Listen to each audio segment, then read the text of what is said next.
huyo mama alikuwa anaumwa na mguu, alafu mguu uliendelea hivyo kafura, hata alikuwa hawezi kutembea kila bahali. Hata alienda kwa pasta mwingine huko akaombewa tena, alikuwa bado yuko hivyo. Bwana Yesu asifiwe. Jioni yake kapigwa simu na dadangu, akanambia, dada, niombe huyu mtoto wangu, manake anajistuka kila siku, hata sijui kama ni nini. Haya, nikamwambia chukua maji nikuombee. Akachukua maji nikamwombea. Nikamwambia mnyeshwe mara 7 alafu mwoshe uso. Alafu Mungu atashughulika mwenyewe. Bwana Yesu asifiwe. Alipofanya hivyo, mamangu yuko hapo kando, anasema basi mwambie niombee pia mimi, mguu wangu sisikii vizuri. Akamwambia, si we mama ulikuja kwa pasta wetu? Nasema nilikuja. Basi huko kuenda kule Tanzuni ni mbali na huyu ndugu yako, sijui mimi nitafanya nini. Nikamwambia, sasa wewe uliambiwa maagizo lakini hukutii. Sahi wewe chukua hayo maji ambayo nimemwombea huyo ndugu yangu, uoshe huo mguu, halafu niambie kama unaendelea vipi. Akachukua hayo maji akaosha huo mguu mara ya kwanza. Nikamwambia, sasa uendeleaje? Sema kidogo naendelea nafuu, lakini bado ni mzito na yani sijui nifanye nini. Nikamwambia osha tena, alafu pige kama unasikia maumivu utaniambia.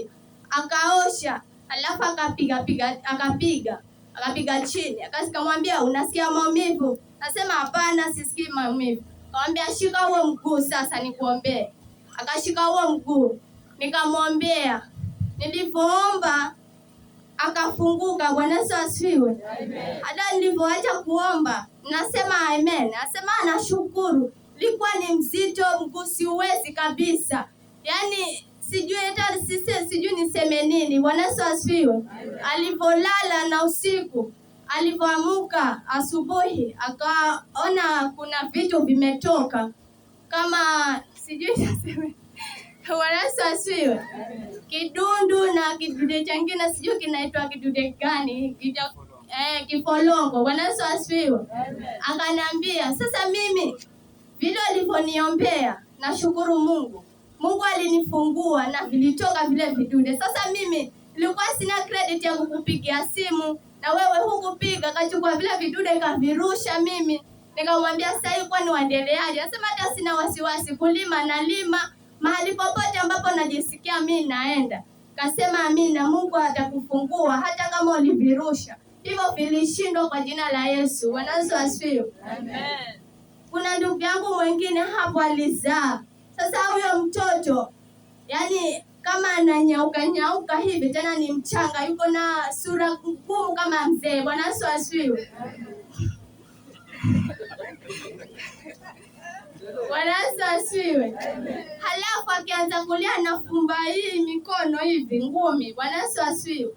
Akaniambia huyo dada, nisaidie na maombi. Nikamwambia sawa. Nilikuwa nakula, niliacha kile chakula. Nikamwambia tuchukua imani tuombe. Haya, tukaomba.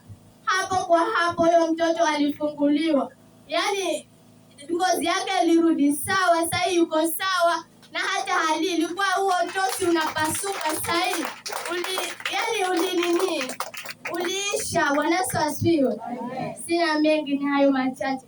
Mungu awabariki.